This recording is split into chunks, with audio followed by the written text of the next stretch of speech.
Good morning, everyone. Hearing me well? We're very excited to be here. It's a very important conversation about the future of this country. And because we have a short time, 20 minutes, is going to be a very productive panel where we're going to speak frankly and try to get to very concrete solutions. So without any more ado, I'm just going to start. Thank you very much for being all here. Minister Morneau, maybe I will pick up from where Tony just left out. Canada is lagging behind. This is like a bit scary. We all know about it. But what specifically do you think we need to do to catch up? Well, we certainly agree that one of the biggest challenges we face as a nation is dealing with our lagging productivity between us and other countries. So from our perspective, what we're trying to do is start by setting the groundwork. The very first thing we think we need to start with, and what we have started with, is students. So we recognize that the students of today are the innovators of tomorrow. So we started by reducing the costs of university for them by increasing student grants. But a second thing, and really a basis for our innovation agenda, which I'm hoping others will talk about, is by focusing on research in universities and colleges. So we've started by making a $2 billion commitment to research institutes across the country, to helping universities to gear up by research labs and other sorts of facilities they need to provide the basis, the science basis. And from there, we're going to move towards a more innovative agenda, which I'd like to talk a little bit more about after I let my friends on stage talk. Thank you. Brenda, you were the former mayor of Waterloo. You're now an entrepreneur yourself. What is your vision of what we need to do and what outcome we should be looking for? Well, I think that the big thing is being spoken about right now is that we all need to be sitting here together, working together as a country, and Startup Canada is leading the charge on that. And I'm very reassured by the Minister's comments of the importance of recognizing that innovation is going to lead this country forward. I think it's really important that entrepreneurs feel safe and secure in their visions and what they want to do, and that the supports are in place to help them to create jobs, to create innovation, to create technology that's going to add to the resourcefulness of Canada. So we have a lot of work to do, and as the Minister says, we're fallen behind a bit, but we can catch up because Canada is a country of great innovation, great talent, and the world's just waiting for us to get back on the stage. Jeff, we talk a lot about, and Tony actually mentioned that we are more risk averse in Canada than maybe in some other countries like the US. In fact, a lot of Canadian companies start in the US and then later on come to Canada. And one of the things you mentioned, Tony, as well, is that the VC are kind of shying away from helping the companies that maybe don't succeed at first. And it's not just the VCs, the banks, the financial institutions, and others. So how do we reverse that? How do we actually change that? Is that possible? Well, I think to the question earlier around how do you get Canadians innovating more, it's funny, I was out with this small business that had started a couple of weeks ago, and their talk track was, well, if we could just figure it out in Canada, then we'll go tackle the US. And it's that little bit of friction there of thinking within our own borders instead of thinking globally, or at least thinking North America, that we need to overcome. And part of that is companies that have been able to go across the borders, lending a hand and providing an example to other companies so that they've got something to look up to and recognize that it can be done. There's also a big role, I think, for industry, for government, and for the education system to teach the core fundamentals of what makes a business great and how to scale and how to grow. And that to me is a core fundamental of what will help small businesses in general across the country grow faster. All right, thank you. And Tony, how do we more specifically catch up? Well, I think from my perspective, innovation is really something that has to start with our leaders, our community leaders, our business leaders, really encouraging people to be, all citizens in every walk of life, to be thinking about things in a new way, and encourage people and recognize people that are thinking about new ways to do things. So we have a tendency in this country to go with, you never get fired for hiring IBM. We need to break that culturally at the grassroots level and really recognize Canadians, again, in any walk of life, that are really thinking about new and innovative ways to do things, and our leaders got to support it. Okay, and the last, actually, part of this is the fact that we're lagging. It's decades of non-investment or not creating that ecosystem that's so important, like we have in Silicon Valley. You mentioned Israel, there's Shenzhen and others. So how can we create a unique Canadian cluster? Is that for me? Yes, this is for you, Minister. One of our key agendas as a government is thinking about how we on purpose create networks and clusters that can enable entrepreneurs and innovators to be successful. So when we look at those successful examples, we see the confluence of success that comes through universities, through research centers, through firms making research and development, large firms in many cases, and the ecosystem that builds around that for smaller firms that might come and start up to support those firms, as well as to feed off the talent that comes in those places. So when we look at Kitchener-Waterloo, and there's other examples, we see University of Waterloo with a very innovative educational approach where there's co-op education that goes on. We see firms that have made significant investments there like OpenText and BlackBerry. We see the Perimeter Institute that focuses on basic research that brings talent to the region. So what we're looking to do on purpose is think about those places where we can have success in Canada, building out networks and clusters where we can have real expertise, whether it's in the clean energy sector in Calgary or the agricultural sector in other parts of the country, or, as I said, in the digital sector in a place like Kitchener-Waterloo. That's an idea that we're going to focus on as a government, and that's really a key part of our innovation agenda, which we'll be talking to Canadians more about in the coming months. That's very interesting. I think there's a huge consensus of what are the challenges and the issues we're facing. Now, what can we learn from others? And so often that helps us kind of move forward. And mostly in innovation, there's a lot of risk to take. So as much as we want to be less risk averse, there's still some knowledge you need to have. And I know all of you have had experience, a lot of experience. And Jeff, I will start with you. You're running a multinational. What kind of advice could you give to the government with your experience? I think the government really needs to, well, let me tell you a story. I was at an Actus yesterday, the startup awards, kind of more social startup awards, and the two finalists, the projects that they were working on was helping provide fresh produce to northern countries. And both organizations had embraced local government to help them bring this idea to market. The government played a role of how do we cut through the red tape? How do we connect within industry, give a little bit of funding, thoughtful funding, and then get the heck out of the way? And I think in many ways, that's what the government needs to do, those kind of three core principles.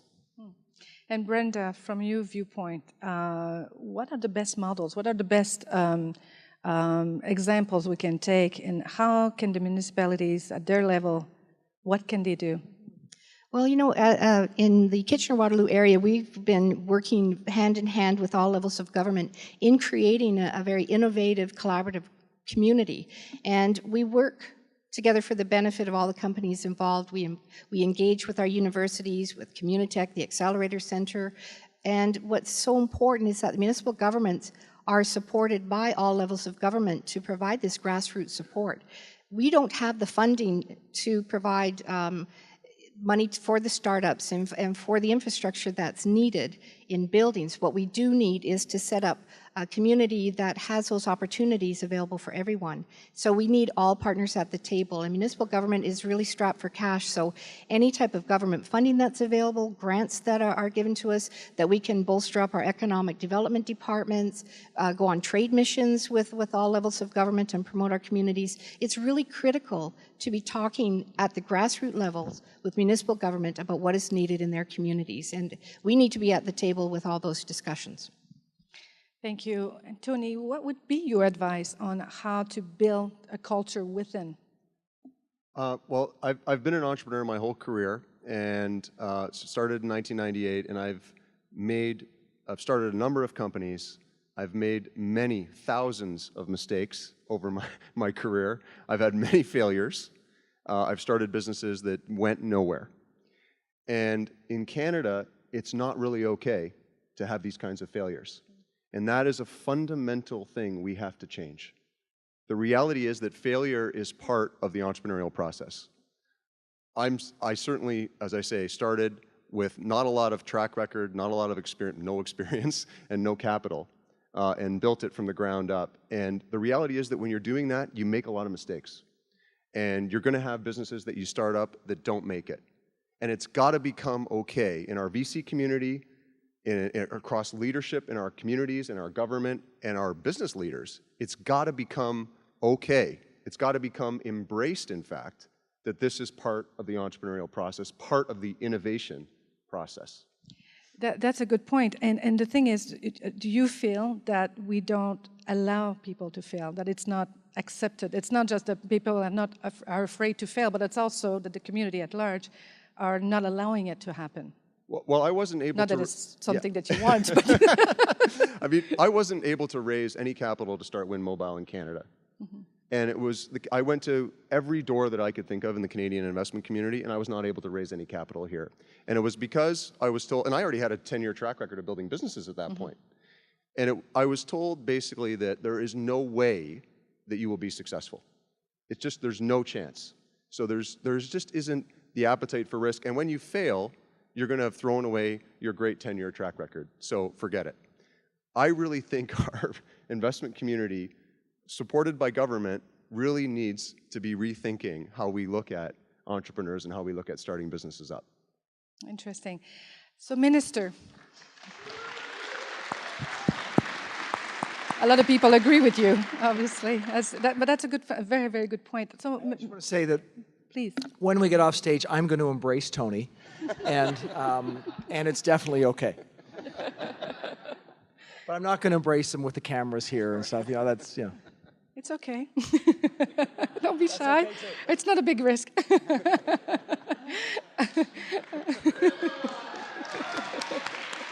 So, Minister, it is a very important point that Victoria made earlier when she introduced the program and talked about the importance of this meeting today and the discussion on innovation.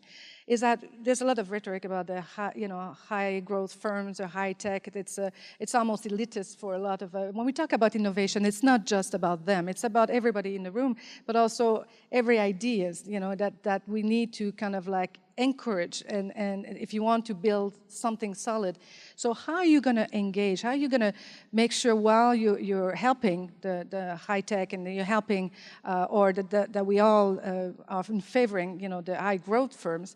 How are you going to engage the others? How are you going to make it broader? How do you make sure we all speak the same language and that there is that people feel concerned and included in the decision making?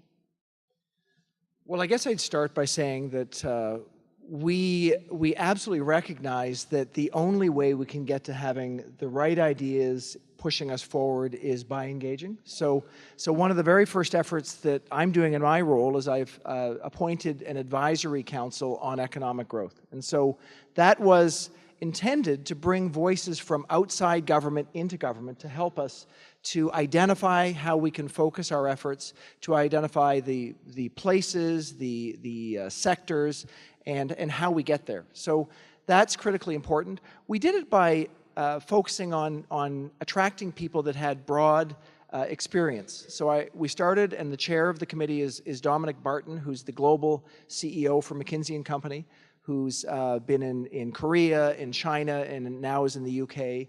We invited a couple of key leaders from Silicon Valley, so 2 women from Silicon Valley who are in the private equity world. We invited an entrepreneur from BC who she's had varied experience in building businesses. We invited an Aboriginal woman from BC who's started up businesses and with a lot of experience, as well as people from established firms like Brian Ferguson from Cenovus in Calgary and Elise Allen, who's the CEO of GE Canada. So we're trying to get a broad range of voices. We're trying to listen to people like the people in this room today, because we'll want to hear back from your report, in order to make sure that we focus on areas where we can have the greatest possible impact. We know that with the money that we're putting aside for innovation, if we slice it 1,000 ways, it won't have as much impact if we slice it 6 ways. And that's what we're intending to do, to figure out how we can have the biggest impact by thinking about not only students and basic research, but how we create the acceleration of collaboration between researchers, small firms, large firms, and universities. That's our goal, and we're working on it. Big challenge. Now, if I want, because the time is running out, I'd love to hear from each of the panelists, what is the one recommendation you'd like to see in the strategy, the innovation strategy? Brenda, I will start with you. Yes, that entrepreneurs and startups are part of the discussion. We're at the table, and we help lead the charge in creating an innovation policy, an innovation nation, and every one of us in this room today are entrepreneurs, and we're working hard to build a great Canadian economy that cares for everyone. So we want to be at the table and be part of those discussions. Jeff? I think there's I'd really love to see the government lean in harder on financial management skills and financial literacy. The number one reason we hear small businesses fail is they can't manage cash flow, they can't manage their core business fundamentals. And so there's a good step with the Financial Literacy Committee, with Jane Rooney, lean in more, in particular around educating small businesses how to be successful. Tony? I think we have to start investing heavily in high-growth businesses, high-growth industries, versus mature or declining or even obsolete industries. And this is really going to start the diversification of our economy that's so obviously critical to our long-term prosperity. So I really think the government should focus on how do we move resources, move investment, move intellectual capital into high-growth industries. Okay, a lot on your plate then. But before, again, one last question, and I'd like this answer to be for the people in the room. So what would be the call of action for the entrepreneurs, the people who actually do have ideas? What do you recommend they do? Tony, go for it. And I will end with you. You're really putting them on the hot seat here. No. Well, now that you got me started. Look, I think I would sort of revisit the idea that our leaders really have to make it acceptable to fail, to embrace the entrepreneurial process and really make it part of the innovation agenda, that we tell Canadians that, look, everywhere in the world people start up businesses and they always start up with problems, and there are tons of failures, far more failures than successes. But that's the process that leads to the really big successes that are really going to create long-term prosperity for Canada. Good. And Jeff, Intuit is one of the leader in terms of Canadian innovation. What is your call to action to this group here? For entrepreneurs, I think it is think big. Start by thinking big, and then surround yourself with people that can help you realize that vision, that also have that grander scale mindset. People like Tony. Brenda? Yeah, be bold, take risks, and know that if you fail, you're just one step closer to being successful. And Minister Morneau, the last word is for you. What is your call to action to this group here today? I know you've mentioned some, but more specifically. We're going to work together with people like you on the ecosystem, on the foundation of our economy, the ways that we can work together to build from. So for the people in this room, you've already decided. You've come here. You're the people who are the potential creators for tomorrow. So I think the government's job is to encourage you, is to say that you absolutely need to go for it.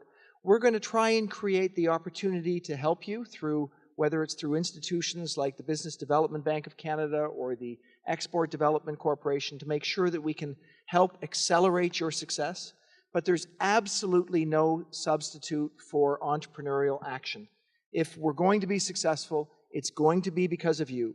And so all I can really do is encourage you. And I can encourage you as well to think big.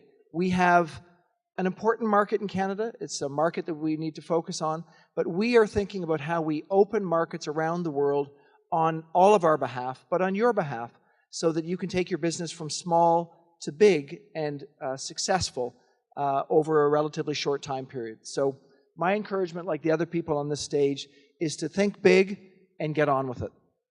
Thank you very much, Minister. Thank you, all the panelists. We're looking forward for a year from now, to see how much we have advanced in this project. Thank you very much. Thank you all.